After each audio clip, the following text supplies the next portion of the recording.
सवाल पूछता हूँ पाक साहब, मैं आपसे सवाल पूछता हूँ, बताता हूँ मैं मैं आपसे सवाल पूछता हूँ कि अगर मान लीजिए आपके पास चेन्नई से कोई फोन आ जाए पुलिस थाने से और ये कहे जी आ जाओ जरा एक बार, तो आप पूछेंगे कि नहीं पूछेंगे कि क्यों बुला रहे हैं? बार बार अरविंद केजरीवाल जी ने बार बार हर सम्मन का हमने लिखित में जवाब दिया है कि आप हमें गवाह की हैसियत से बुला रहे हैं या आप हमें आरोपी की हैसियत से बुला रहे हैं। आज तक जवाब नहीं मिला। बार बार हमने ये पूछा है कि क्या ऐसे सवाल हैं जो आप लिखित में नहीं पूछ सकते, आज तक हमको जवाब नहीं मिला। अगर भारतीय जनता पार्टी की एजेंट ईडी अगर कानून उसको जरूर उसका पालन करेंगे।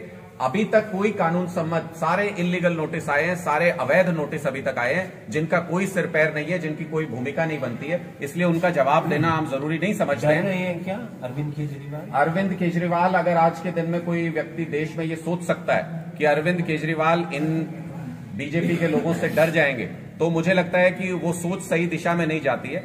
अकेली आवाज पूरे हिंदुस्तान के अंदर, ना हम इनकी जेलों से डरते, न ईडी से डरते, न सीबीआई से डरते, लेकिन इनकी राजनीतिक चालों में भी नहीं आएंगे। अगर इनको लगता है कि अपने एजेंटों को भेज के हमें परेशान कर लेंगे, अरविंद केजरीवाल जी को पार्टी का प्रचार प्रसार पूरे देश में देखना है, वो इसी तरीके से चलता रहेगा। दिल्ली के लोगों की सेवा करनी है लगातार, उनको सुविधाएं देनी है, वो ऐसे ही चलता रहेगा। इनका दिल करे तो ये गिरफ्तार करें, हम जेल से भी सरकार चला के इनको दिखाएंगे। हेमंत सोरेन की गिरफ्तारी मुझे लगता है कि देश में इससे पहले कभी भी ऐसा माहौल नहीं हुआ कि अगर कोई भी नेता आपकी पार्टी से नहीं है, कोई भी सरकार आपकी पार्टी की प्रदेश में नहीं है, तो उसको लगातार 24 घंटे गिराने का प्रयास होता हो, उन नेताओं को जेल के अंदर डालने का प्रयास होता हो। और मुझे लगता है कि हेमंत सोरेन जी ने तो आज विधानसभा के अंदर जब बहुमत साबित कर रही थी उनकी पार्टी की सरकार, तो उन्होंने खुले तौर पे कहा भी है कि अगर भारतीय जनता पार्टी के अंदर हिम्मत है तो सदन के अंदर वो कागज रख के दिखाएं जिनमें वो कह रहे हैं कि उन्होंने कोई फ्रॉड किया है या उन्होंने कोई किसी तरीके की गड़बड़ी की है।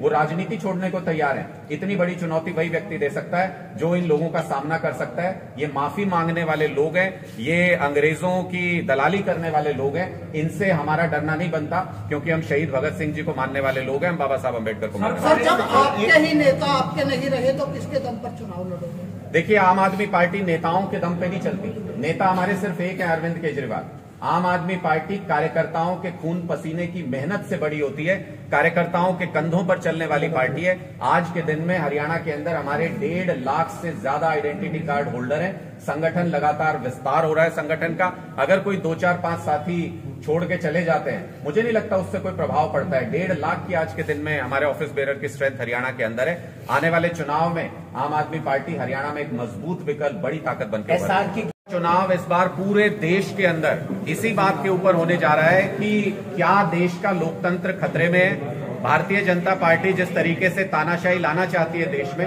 उसके खिलाफ पूरे देश में एक माहौल बन रहा है। और ये जो इंडिया गठबंधन भी बनाया गया है, ये इसी सोच के साथ बनाया गया है कि अगर लोकतंत्र रहेगा तभी चुनाव होंगे, तभी पार्टियां रहेंगी और तभी लोगों के पास ऑप्शन होगा कि वो अच्छी और बुरी पार्टी में से, अच्छे और बुरे नेता में से किसी एक को चुन सके। अगर चुनाव ही नहीं होंगे, अगर लोकतंत्र खत्म हो जाएगा, तो लोगों के पास ये आजादी भी नहीं रहेगी। इसलिए 2024 का चुनाव लोकतंत्र और संविधान को बचाने के लिए होगा। तो उनके साथ जो 34 पार्टी बैठी है, वो तो ठग बंधन नहीं है, वो तो लुटेरा बंधन है। सवाल पूछता हूँ पाक साहब, मैं आपसे सवाल पूछता हूँ, बताता हूँ मैं आपसे सवाल पूछता हूँ कि अगर मान लीजिए आपके पास चेन्नई से कोई फोन आ जाए पुलिस थाने से और ये कहे जी आ जाओ जरा एक बार, तो आप पूछेंगे कि नहीं पूछेंगे कि क्यों बुला रहे हैं? बार बार अरविंद केजरीवाल जी ने बार बार हर सम्मन का हमने लिखित में जवाब दिया है कि आप हमें गवाह की हैसियत से बुला रहे हैं या आप हमें आरोपी की हैसियत से बुला रहे हैं। आज तक जवाब नहीं मिला। बार बार हमने ये पूछा है कि क्या ऐसे सवाल हैं जो आप लिखित में नहीं पूछ सकते, आज तक हमको जवाब नहीं मिला। अगर भारतीय जनता पार्टी की एजेंट ईडी अगर कानून उसको जरूर उसका पालन करेंगे। अभी तक कोई कानून सम्मत सारे इलीगल नोटिस आए हैं, सारे अवैध नोटिस अभी तक आए हैं जिनका कोई सिर पैर नहीं है, जिनकी कोई भूमिका नहीं बनती है, इसलिए उनका जवाब देना हम जरूरी नहीं समझते हैं। क्या अरविंद केजरीवाल अगर आज के दिन में कोई व्यक्ति देश में ये सोच सकता है कि अरविंद केजरीवाल इन बीजेपी के लोगों से डर जाएंगे, तो मुझे लगता है कि वो सोच सही दिशा में नहीं जाती है। अकेली आवाज पूरे हिंदुस्तान के अंदर का अंदरूनी मामला है, उनकी अंदरूनी लड़ाई में हमें क्यों शामिल करना है? आपकी मुख्यमंत्री ने घोषित करी पंजाब की तरह? बिल्कुल करेंगे। पंजाब में कब किया था उस समय सीमा को देखिए, हरियाणा में भी उसी समय सीमा के चुनाव इस बार पूरे देश के अंदर इसी बात के ऊपर होने जा रहा है कि क्या देश का लोकतंत्र खतरे में है। भारतीय जनता पार्टी जिस तरीके से तानाशाही लाना चाहती है देश में, उसके खिलाफ पूरे देश में एक माहौल बन रहा है। और ये जो इंडिया गठबंधन भी बनाया गया है, ये इसी सोच के साथ बनाया गया है कि अगर लोकतंत्र रहेगा तभी चुनाव होंगे, तभी पार्टियां रहेंगी और तभी लोगों के पास ऑप्शन होगा कि वो अच्छी और बुरी पार्टी में से, अच्छे और बुरे नेता में से किसी एक को चुन सके। अगर चुनाव ही नहीं होंगे, अगर लोकतंत्र खत्म हो जाएगा तो वो लोगों के पास ये आजादी भी नहीं रहेगी। इसलिए 2024 का चुनाव लोकतंत्र और संविधान को बचाने के लिए होगा। तो उनके साथ जो 34 पार्टी बैठी है वो तो ठग बंधन नहीं है, वो तो लुटेरा बंधन है।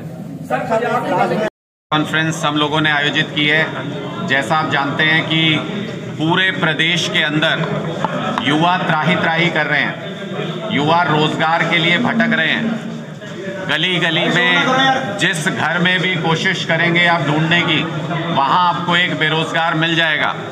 इसलिए युवाओं की समस्या को लेकर के हमने अलग अलग प्लेटफॉर्म पर पहले भी लगातार सरकार से ये मांग की है कि युवाओं का जो दर्द है वो बहुत ज़्यादा है, बेरोजगारी का जो दर्द है वो बहुत ज़्यादा है। इस पर सरकार राहत और मलहम लगाने की कोशिश करे, लेकिन किसी भी तरह से भारतीय जनता पार्टी की सरकार के कान पर जूं तक नहीं रहेंगी और इस वजह से हरियाणा के युवाओं को बेरोजगारी का दंश भुगतना पड़ रहा है। मैं आपकी जानकारी के लिए नंबर्स वैसे आप सब जानते हैं, लेकिन मैं फिर भी अगर दोहराऊं तो 2 लाख सरकारी नौकरी के पद आज के दिन में हरियाणा में खाली हैं।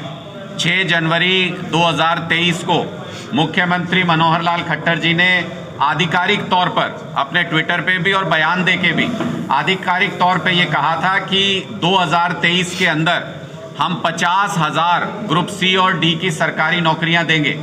2023 चला गया। मुख्यमंत्री जी को हमने पहले भी आग्रह किया था, फिर खुली चुनौती देते हैं कि आप 50,000 तो छोड़िए, अगर साल 2023 में 1,000 नौकरी भी सरकार ने दी हैं और उसकी अगर लिस्ट सार्वजनिक कर देंगे मुख्यमंत्री सरकारी नौकरियों की, तो मैं खुले प्लेटफॉर्म से माफ़ी मांगने के लिए तैयार हूं। लेकिन अगर 50,000 कह के 1,000 सरकारी नौकरी भी नहीं दे पाए तो फिर सरकार को शर्म आनी चाहिए। और बार बार कहने के बाद भी जब इस बात को भारतीय जनता पार्टी के लोग, सरकार के लोग नहीं समझ पा रहे हैं, तो फिर उनके कान खोलने के लिए, जैसे हमारे क्रांतिकारी साथी कहा करते कि बहरी सरकारों को सुनाने के लिए धमाके की जरूरत होती है। और आज हम ये घोषणा करने जा रहे हैं कि अगर वो 50,000 जो मुख्यमंत्री जी ने कहा था कि नौकरी देंगे, अगर उनके बारे में अगले 24 घंटे के अंदर स्थिति स्पष्ट नहीं करते हैं तो 7 फरवरी को हम लोग मुख्यमंत्री के घर का घेराव करनाल के अंदर करने जा रहे हैं। ये प्रदेश व्यापी आंदोलन होगा। उसके बाद 8 तारीख को सभी जिला कार्यालयों के ऊपर प्रेस कॉन्फ्रेंस आयोजित करके हर जिले के साथी हमारे इस बेरोजगारी की स्थिति को सरकार के सामने रखेंगे। और 9 तारीख को सभी जिला कार्यालयों के ऊपर धरना आयोजित किया जाएगा। ये एक प्रदेश व्यापी आंदोलन हम शुरू करने जा रहे हैं। सरकार को, अगर हमारे बेरोजगार युवा अगर चैन की नींद नहीं सो सकते हैं, अगर हमारे युवाओं को रोजगार नहीं मिल सकता, परिवार का पालन पोषण नहीं कर सकते, तो फिर सरकार के मंत्रियों को और मुख्यमंत्री को भी चैन की नींद नहीं सोने देंगे। ये एक राष्ट्रव्यापी आंदोलन की घोषणा हम करने जा रहे हैं। 7 तारीख को मुख्यमंत्री खुद देखेंगे कि कैसे उनको मुंह छिपा के करनाल से भागना पड़ता है। अगर हिम्मत है उनमें युवाओं के सवालों का सामना करने की, तो फिर 7 तारीख को अपने घर पे करनाल के आवास पे ही रहें। हम खुली चुनौती देते हैं। हरियाणा के युवा उनसे सवाल पूछने के लिए आ रहे हैं, उनसे पूछने के लिए आ रहे हैं कि क्यों नौकरी के बारे में बार बार वो झूठ बोलते हैं, क्यों 50,000 नौकरी कह के 1,000 नौकरी भी पूरे साल 2023 में नहीं दी, क्यों जब से CET का एग्जाम जब से लेना इन्होंने शुरू किया तब से एक भी कोई भी नौकरी सही तरीके से क्यों नहीं दे पाए, कोई टेस्ट सही तरीके से क्यों नहीं करा पाए, 40 से ज़्यादा पेपर लीक क्यों हुए इस सरकार के अंदर, क्यों बार बार जो नौकरियां घोषित की जाती हैं उनके एडवर्टीजमेंट को वापस लिया जाता है, क्यों बार बार जो एग्ज़ाम्स हैं उनके रिजल्ट कोर्ट में जाके फंस जाते हैं। सरकार ग्रुप C का जो कोर्ट के अंदर हियरिंग चल रही है उसमें कोर्ट ने अप्रैल की तारीख दी हुई है। सरकार क्यों अर्ली हियरिंग में नहीं जाती है? ग्रुप D की भर्ती अगर ग्रुप C से पहले करने के बारे में सोचती भी है ये सरकार, तो इसका मतलब इनको नौकरी का न भी समझ में नहीं आता है। क्योंकि अगर ग्रुप C से पहले ग्रुप D की भर्ती कर देंगे, मान लीजिए 15,000 ग्रुप D की भर्ती इन्होंने कर दी, उससे पहले जैसे ही ग्रुप C का रिजल्ट आएगा उसकी भर्तियां होंगी जो कोर्ट में अटकी हुई हैं, ये 15,000 में से 12-13,000 युवा साथी ग्रुप सी में अपग्रेड हो जाएंगे, क्योंकि कॉमन एलिजिबिलिटी टेस्ट था, वही बच्चे हैं सारे। जब 15,000 की भर्ती करेंगे ग्रुप डी में और 13,000 अगर ऊपर शिफ्ट हो जाएंगे तो सारी सीट इनकी खाली हो जाएंगी, पूरी भर्ती बेकार हो जाएगी। बकवास इनकी योजना है ये पूरी तरह से। इसलिए बिना सोचे समझे जिस तरीके से सरकार युवाओं के भविष्य को दांव पर लगा रही है, उसको चैलेंज करने के लिए मैं हरियाणा के तमाम युवाओं को भी आमंत्रित करता हूं। आम आदमी पार्टी आपकी लड़ाई लड़ने के लिए तैयार है। अरविंद केजरीवाल जी ने खुले मंच से ये कहा है कि अगर बीजेपी सरकार के बस की बात नहीं है तो आम आदमी पार्टी, जैसे पंजाब के अंदर हम लगातार नौकरियां दे रहे हैं, वैसे हरियाणा में भी सरकार आते ही 2 लाख सरकारी नौकरी एक साथ देने की हिम्मत रखते हैं। इसलिए आप सब साथी भी इस आंदोलन के अंदर जुड़ें। 7 तारीख को हम मुख्यमंत्री के घर का घेराव करनाल में करने जा रहे हैं और हरियाणा के सभी युवाओं को, चाहे उन्होंने किसी तरह का कोई एग्जाम दिया हो, किसी तरह की कोई उनकी नॉलेज हो, किसी तरह का कोई उनका बैकग्राउंड हो, सभी युवाओं को हम आमंत्रित करते हैं इस आंदोलन का हिस्सा बनने के लिए। 7 तारीख को आप भी यहां पहुंचिए। आम आदमी पार्टी का एक-एक कार्यकर्ता भी यहां पहुंचेगा और मिलकर मुख्यमंत्री मनोहर लाल